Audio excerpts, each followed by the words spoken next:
Howdy, howdy. Haven't seen you guys in a second. I think since last week. But, yeah, so explain what happened to you guys.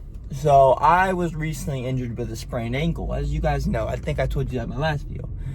I worked yesterday, and it doesn't hurt today, really. Knock on wood. So, my ankle's all good to walk around on, do, physical labor on and stuff. So, I'm good to go back to the gym because what I was doing was I did a couple home workouts and stuff throughout the week, last week, just to, get my body moving still. And, they were good workouts. All you need is resistant bands, dumbbells, and your body. And that's all you need. Like, it was a great time, if you really want to work on your back and you're like, man, I don't have anything to work on my back, you can get a pull-up bar or something to do pull-ups on. And then what I did for rows, it was honestly one of the better rowing field workouts I've ever done.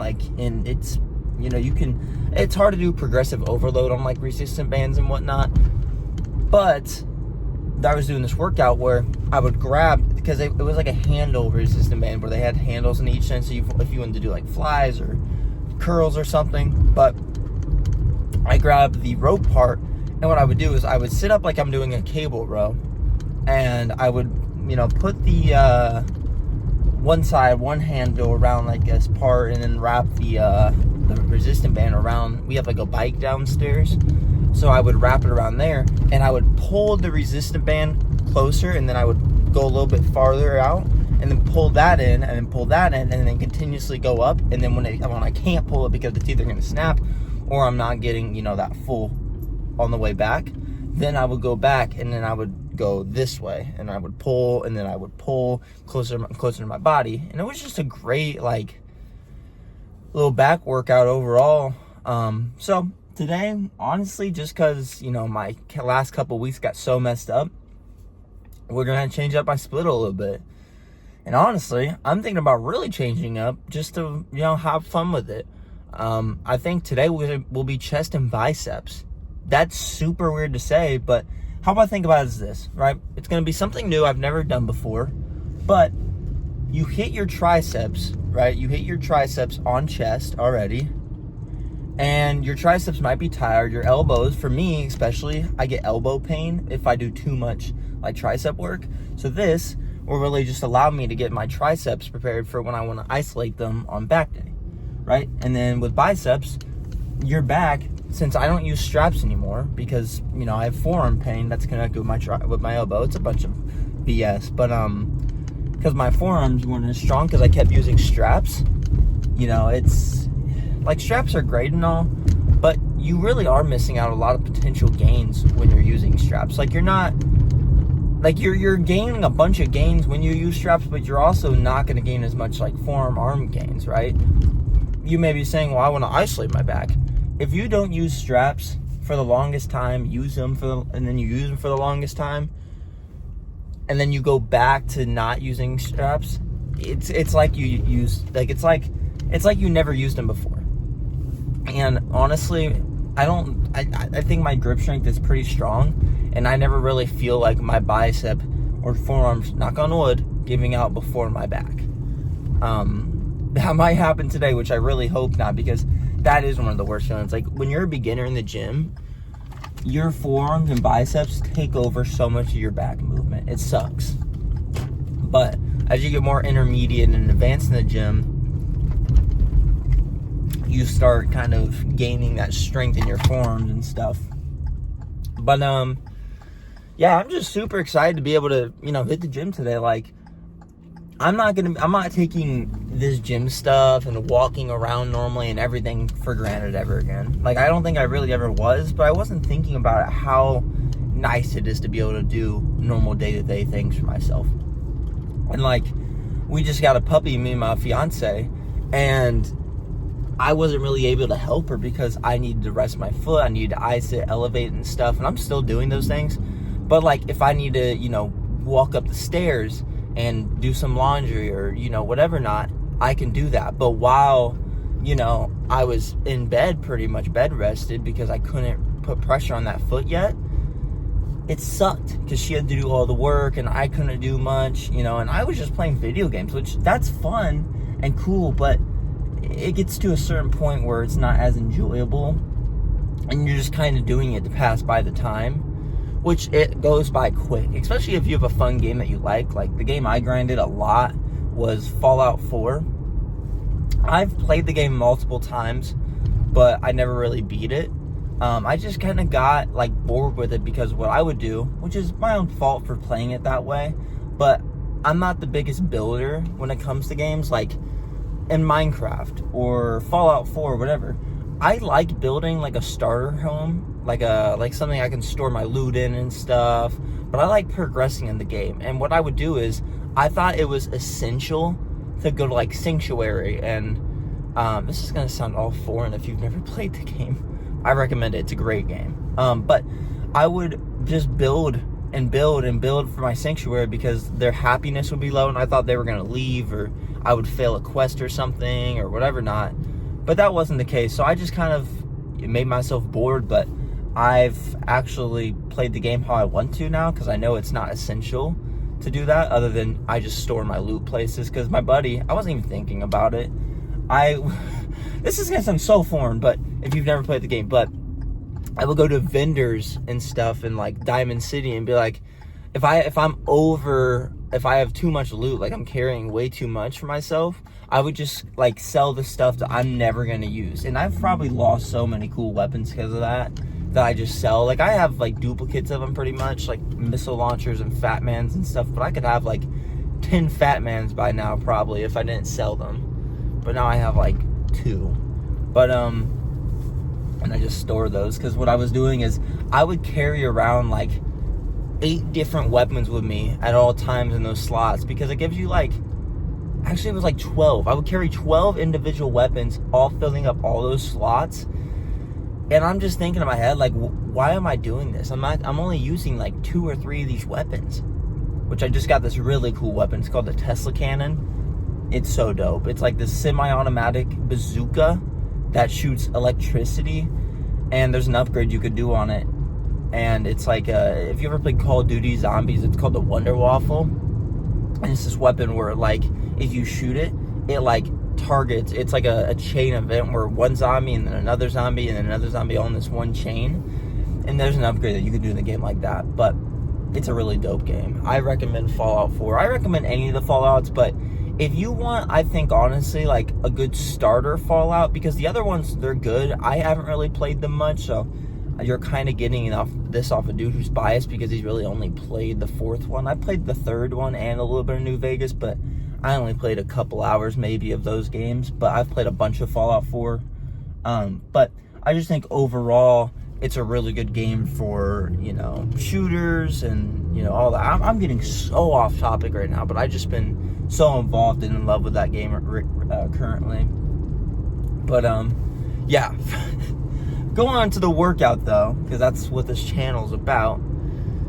It's going to be, yeah, chest and biceps today, maybe some shoulder. I've been hitting a lot of shoulders, like, just doing lateral raises. Like, I've had, 20-pound dumbbells, so not much, but I've been doing, like, the Arnold thing, where I just bang out a bunch of reps, maybe some supersets, and it was not bad of workouts. Like, I'm not going to say I'm going to change my approach fully, but what I am going to do is, if I do 2 sets on an exercise, if I do 1 set, it's going to be 1 heavy set, 6 to 8 reps.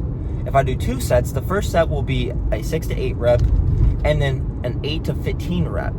And what that's going to look like on the second set is, I'm really just going to squeeze that muscle group. Like, if I'm doing flies, I'm really going to get in there and squeeze and then go really slow on the way back. And obviously, I'm going to be doing that the first set where I'm squeezing, but it's going to be more of a heavy set. Obviously, I'm getting more of a feel still, but that second set is really just going to be that burn, more of a pump set. Because Jay Cutler said, if I'm getting a pump, Arnold said, if I'm getting a pump, that's how I know I'm growing. So I'm going to just put, like, that 6 to 8 rep range, how I've trained a lot of my life, you know. That's, like, kind of how I train my whole training journey. Like, the thing about me is I like taking things to the max, and if I'm just leaving reps in reserve, I feel like I'm not growing as well. Like, if I do 10 reps and I have 2 more in the tank, I feel like I'm not growing on that set because I still have more in the tank. So with the 6 to 8 reps, it's like those are heavy, hard reps. So in my mind, if it's heavy and it's till failure, I'm definitely going to grow. But I think it's just always your last 2 reps are your most important reps. Like your first 2, they're important because of the things that start off your set, but you're not going to grow from those unless they're just 1-2 rep maxes. But if they're your last reps out of 8 reps, I feel like those are the reps that are really going to make you grow. All those reps leading up to it mean something, but it's like a percentage, right? Like your first rep, 5% growth. Your second rep, maybe 7%, 8% rep, growth. And then your last reps, like your 7th, 8th rep, it's like 75 or 90% growth. And then 100% of the growth is right there on your 8th rep or whatever. So there's a lot of controversy with, rep ranges and all that. But the most important thing is just getting in there and trying your hardest. Because you could do 25 reps, but if it doesn't lead to failure, it's like, oh yeah, the more is the better, bro. But the guy who trained 4 reps and got to failure is probably going to progress way more than you, even though you did more reps. Because the guy who also did, the 25 reps didn't get to fail. I was going to go off of something else, but I forgot. But let's just say this too. Another heavyweight thing is like, let's say guy 1 is weaker than guy 2, and guy 2 does 15 reps of 225 on bench. 15 reps of 225 on bench. Guy 1 does 225 on bench, but does 3 reps and goes to failure, while guy 2 could go up, maybe do 5 more reps. Has a good amount to failure. You could do 275 for 8, let's say, or something. Even though the guy that did more reps with the same amount of weight, is he going to grow as much if he has reps in reserve? No. Because the guy who trained harder is going to win. That's just how it works. Even if you are behind in strength, if the guy who's repping out your max and he's not going to failure on it, he's not going to grow as much as you. He's not going to get as strong as you. Now, he's stronger than you in the current moment, but let's just say he does 225 for 15, and he has 5 reps to 3 reps in reserve every week, and that's all he does. Versus you, who does 225 for 3, and then you're like, man, next week you go 230 for 3, and then next week you do 235 for 2, and then so on, so forth, and then you get to 275 for 3. Well, that guy's still doing 225 for 15, so he's like, wow, let me try 275. He does it for 5. And then you do 275 for 2, maybe 1. And then 2 weeks, 3 weeks from now, you do, 295. And then you guys are almost on the same strength. You do it for barely 1 rep. He does it for 2 reps. He's going to be stronger than you right now, but your strength is going to go up way more if you're training to failure. And probably your looks, as long as you're feeling the muscle that you're doing it with. Now, you don't need a burn. Like my boss, me and him talk about the gym sometimes, and he's a burn guy, and that's just, like I said, I think feeling the muscle group that you're doing is important, and that's what I'm kind of doing now more is I'm training for a little bit of pump, but more of the intensity. And alright, my phone just overheated just now, so I'm gonna get off here so I don't make it overheat. I will see you in the gym, and you'll see what I mean by the pump sets and whatever sets. So I'll see you in there. Alright, so for the first exercise today, we have an incline Smith machine bench. Make sure we're training heavy and hard, and we're going to be training around the 6 to 8 rep range for this first set, and then the second set, like I said in the title in the beginning, we're going to be really just, going a little bit lower in weight and getting more of a deeper stretch and whatnot, so you'll see that in the second set.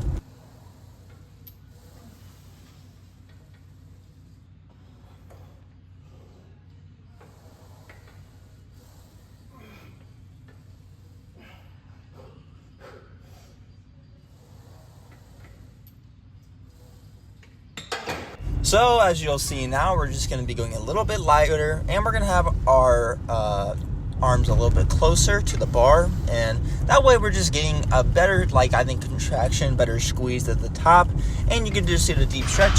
So on the way down, just make sure you're holding for a few seconds and make sure you're exploding on the way up to get the most out of the movement. But nothing really changed, no arch difference or anything, just a little bit closer grip, and that's about it.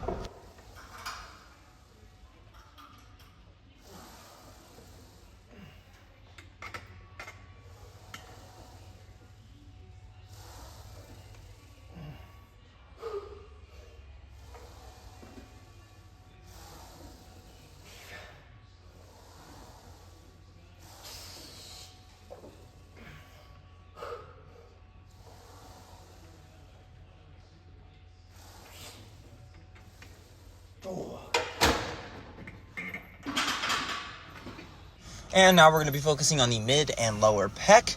And we're really just going to be doing one set of these today. But this is just a really good overall fly movement to get the good stretch and a good contraction on the top portion of the squeeze for the chest.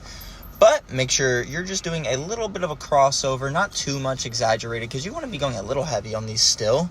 But you can kind of go like, you know, your pinky kind of meeting your, the middle finger, and then your ring finger meeting your pointer finger, if that makes sense. But then we're going to just be turning it into a pressing movement when it gets hard on the fly portions, just to get the most out of the movement.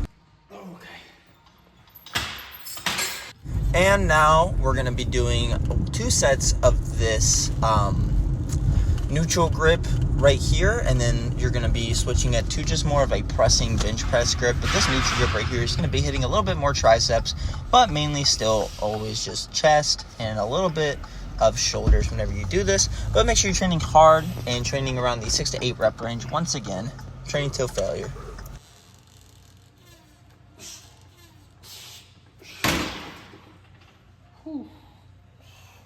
Now we're going to be switching the grips. As you can see, instead of a neutral grip, it's more like the bench press grip, but make sure you're exploding on the way up.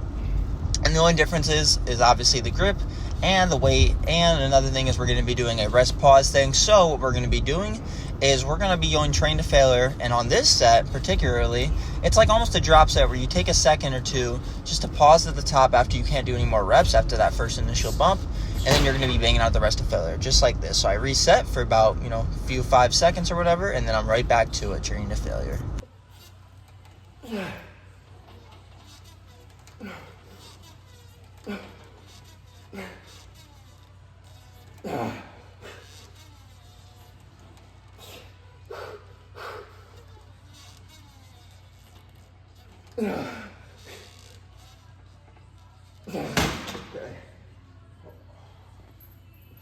And now we're going to be moving on to biceps. And this movement right here is going to be hitting a little bit of biceps and brachialis when you do this. Just make sure you're keeping your elbow, kind of in the same position as much as you can. But once again, train to failure. And we're going to be doing 3 sets all till failure.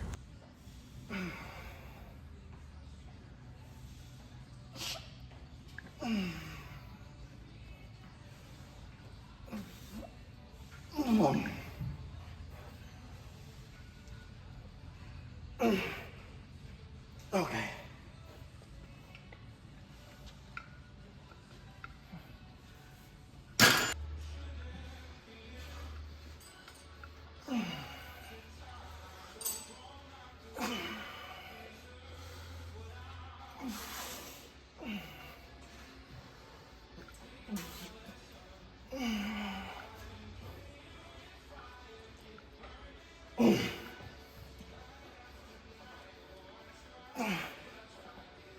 Okay.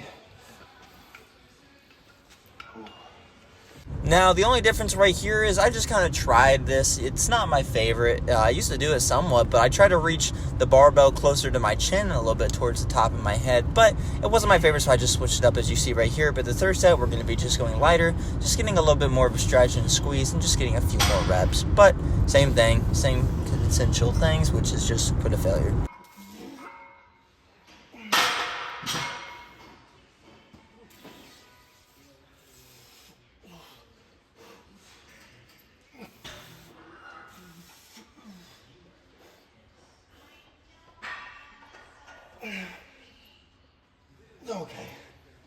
And now for our last exercise of the day, we're going to be doing a preacher curl, which is going to be hitting that short head of the bicep, really making sure we're just banging it out till failure.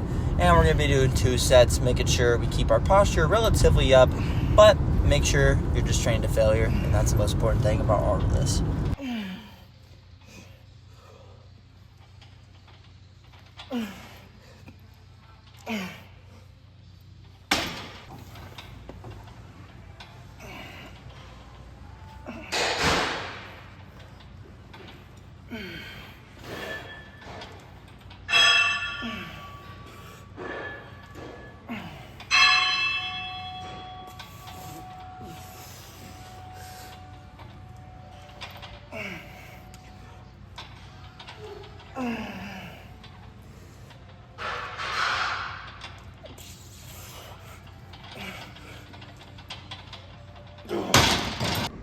Hello. Let me do this real quick. All right, we're done. We are done. Overall, first day back at the gym after a week. Pretty good today. Pretty good today. I can't complain about much. I got in there, did what I said what I was going to do.